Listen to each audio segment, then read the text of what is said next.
Hey, what is going on, guys? Welcome back to another Predecessor video. Today we're going to be taking a look at a bunch of Predecessor reviews. I read over 200 Predecessor Steam reviews to see what people think. A lot of people are just kind of in their feelings when I'm reading a lot of these about their experience playing the game, and I think it's because it's a very difficult learning curve, especially if you haven't played much MOBAs.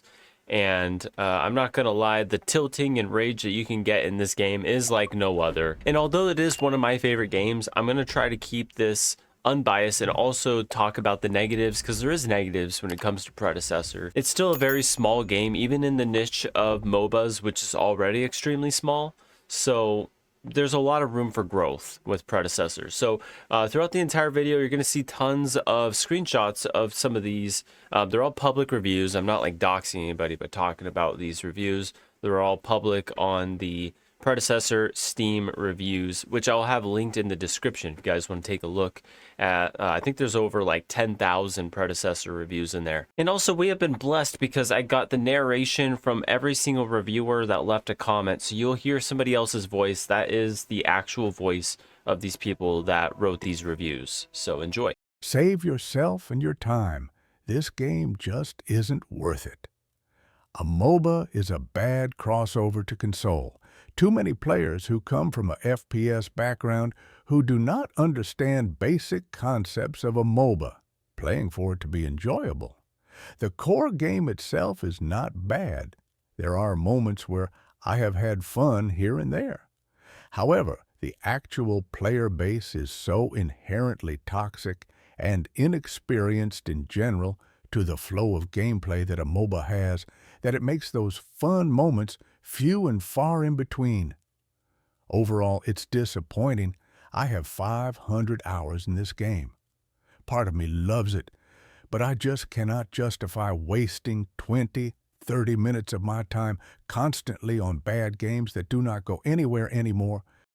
Okay, so this is obviously kind of like a negative review. It's a thumbs down, don't enjoy the game.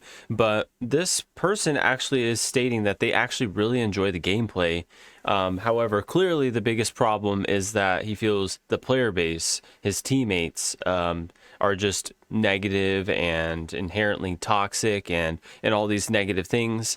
I do agree with him on the fact that this game, it relies so heavily on your teammates to be like good and trying their best. I do want to also mention the further up in rank that you go, the less toxic players you get. It's just plain and simple. The early gates, people tilt a lot, people rage a lot, especially when you're brand new to the game. I know it sounds cliche, but it's one of those things that if you stick with the game long enough, you will weed out those bad players, especially when you get up into like that diamond caliber. You're pretty much going to find maybe 1% of your team throwing. Like it never really happens in those higher matches because people understand the game. So I feel like it's just at the beginning, although that's a shame because that's where the new players are coming from, right? New players are bronze players. Well, these players are turning each other off. So it's like a catch-22. If you keep playing and get good, you don't run into those issues. But if you're brand new, I see it as a huge pain in the ass for like newcomers into the game, having these terrible matches. It's a huge turnoff. So it's just, it is what it is. I think that there's little that the devs can do to control other players and how they interact. There's some things they can do. I think they should incentivize people being like an MVP of the team. Like you can vote on, I saw this in the Reddit and I forget where it was, but voting on a teammate who was an MVP, maybe they earn this extra amber or get a little title or something for being like an outstanding player on the team. So that way it emphasizes cooperation and people voting for you, saying that you're the best player on the team, and it just enforces positivity in a game that can have a lot of negativity. So let's move on to the next review. Game is honestly fun.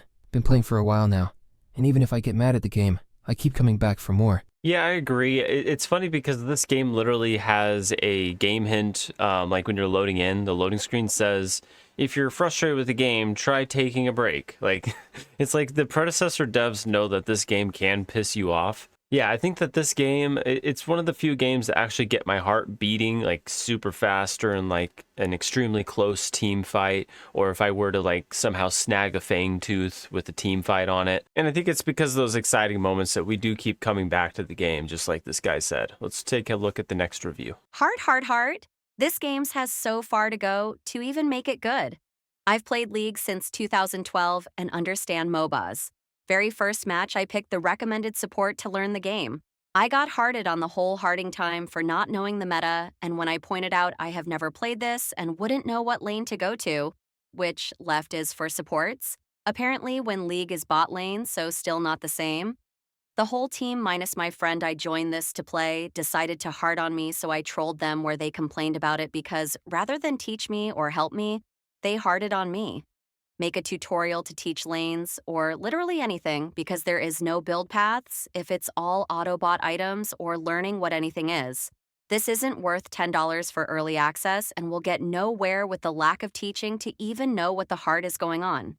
And the only way to learn is for you to get hearted on by other players that have no life and only play this. Well, hardy hard to you too, pirate. No, jokes aside, I know this was a bad experience this person had. They only played like one game because they had less than an hour in game of playtime. But still, I mean, like I mentioned, coming into the game, having a negative experience, it is what it is. I really do think people need to play AI. I know that it's ridiculous to play AI, but you can at least learn your hero's kit.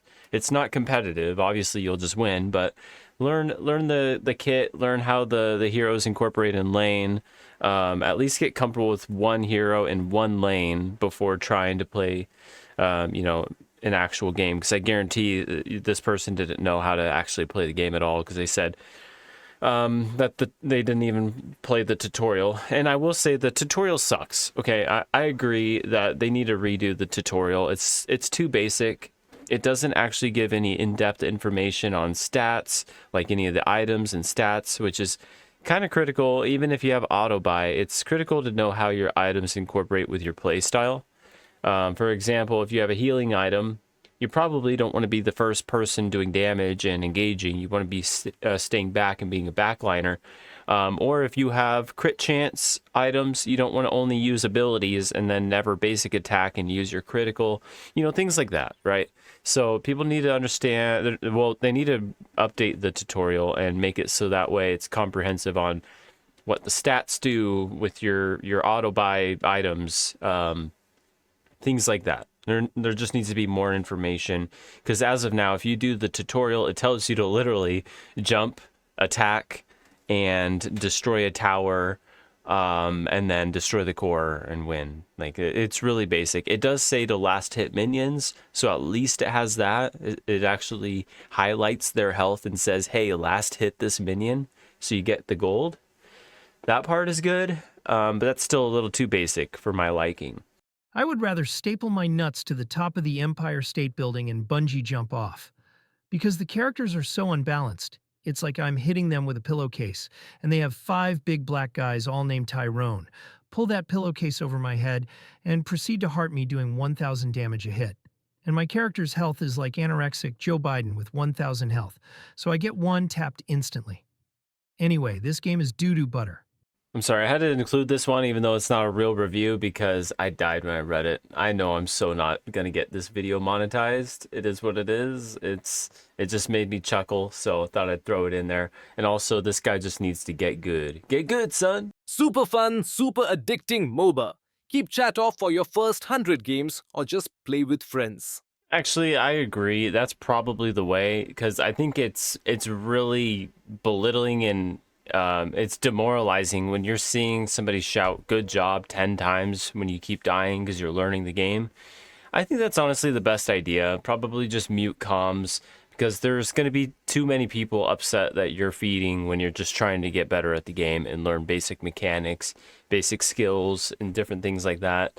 And then the only other thing to really keep in mind is just try to get farm and try not to die. Those are literally the only 2 rules if I had to give to any new players out there. Like, if you're a new player right now watching this, curious about reviews, those are my 2 things I want to tell you is just focus your farm and try not to die. If you're a support, just stay near your farm and your carry and keep him alive and don't die. That's it. Everything else will come later on. You'll learn all the intrinsic abilities and how to, outplay your opponent as time goes on, as you get comfortable with your hero. Because, honestly, learning every single hero takes weeks, if not months. It takes a long time. You just have to be patient. And really, to start off, you only need to be good at like one or two heroes. Don't try to take on a burden of learning all the heroes all at once. Just play one or two heroes, feel pretty comfortable with their kit and their escapability and, how their kit can benefit you and your team, and then just go with that and get good at that. And then once you feel like you kind of got that one mastered, then you can try to incorporate another hero and kind of build it from there. And maybe you find out down the road, hey, I only like playing support heroes. Well, you just found out you're a support main, and that's awesome. That's what you enjoy in the game. People have mains that they usually like. Like some people are mid lanes mains. They only prefer the bursty heroes that do a ton of damage all at once, but are super squishy and gankable. Like some people like that. Some people like the support beefy tanks, where they feel like I can only do support or off lane because I like to have a ton of health, and I like to be able to be in the middle of the team fights and try to tank damage and stuff like that.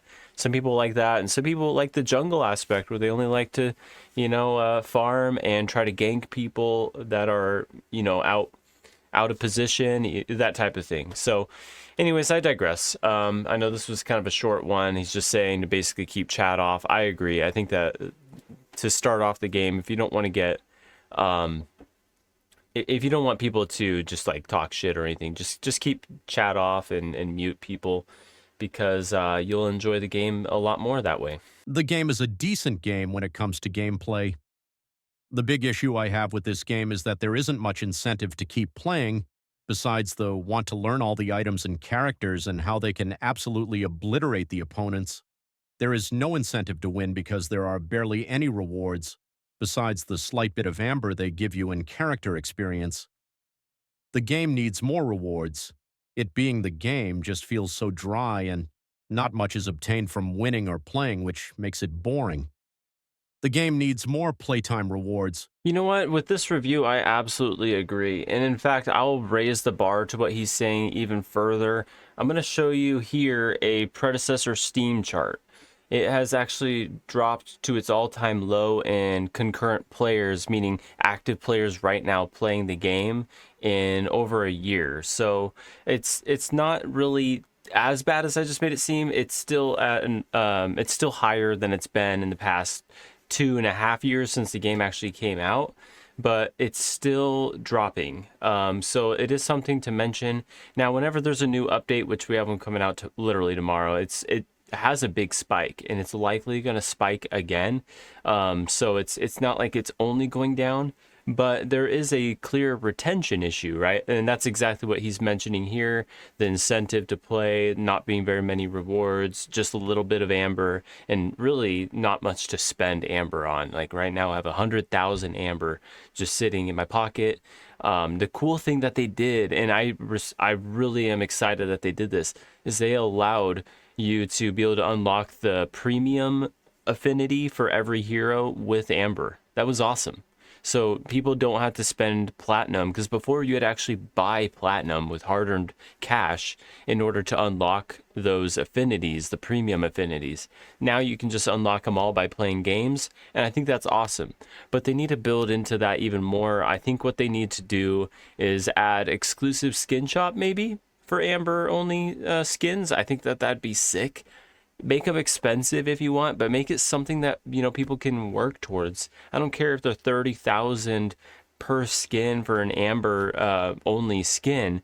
It's incentivizing people to play, and make it so it can't just be bought with platinum, because people will just buy them and then it won't feel special. If you earn them with amber, that says a lot. That says you put in a lot of games and a lot of W's to get that amount of amber. And the incentive to win is that you do get more amber. So they just need to do more with amber, in my opinion. And also they need to do more with ranked, right? Because right now you're playing ranked, and sure, you're building your rank up and you're getting to platinum, to diamond, to master, to paragon. But there's not a lot of stuff going on in those higher ranked categories anyways. Like, I think that there's been a couple third-party tournaments that have been hosted, but I think that the Predecessor needs to put more into ranked. I think that they need to do more in their competitive scene. They need to fundraise for it or something. I don't care, but they need to make Predecessor ranked bigger than it really is right now, with more rewards. Make it something cool, you know. I know that you can't buy tickets for all the top 100 players and fly them out somewhere with a big venue like Fortnite does and do a freaking FNCS. I get that. Like, Predecessor isn't at that level, but they need to do something more. And whether that's exclusive skins for winning tournament, I don't know. Like, I'm thinking outside the box here. Now, I do want to mention something huge. Version 1.2 will have a battle pass. Part of Winterfest is going to be an all new battle pass, which has never been done before, and I hope that they keep that going. They need to do that seasonally, because those are huge retention aspects of the game that are going to keep people playing the game. Oh, I want to do this whole battle pass so I can unlock all these skins just for playing the game. Like, those are retention aspects that are going to help keep this game not only growing, but keep it thriving. Like, you want more than just 2,000 concurrent people playing. You want 20,000 people playing. So, and those are just the few things I want to mention. But I absolutely agree with this review. I think this guy's onto something, and hopefully Omega Studios is onto something with this battle pass that's coming up. I think that's going to be huge for it. So we'll see how it goes. All right, boys. Well, this basically covers all the Predecessor reviews I'm willing to cover. There's quite a few different takes there. Some of them real, some of them just outlandishly fun to read. But anyways, I hope you guys enjoyed the video. If you have any comments, any questions, anything that we talked about today, leave it down below. I'll try to get to all of you. I've been pretty good about commenting with everybody. Check out my Discord, Predecessor Lounge, if you guys like Predecessor. I'll catch you guys in the next video. Peace and butt grease. Deuces.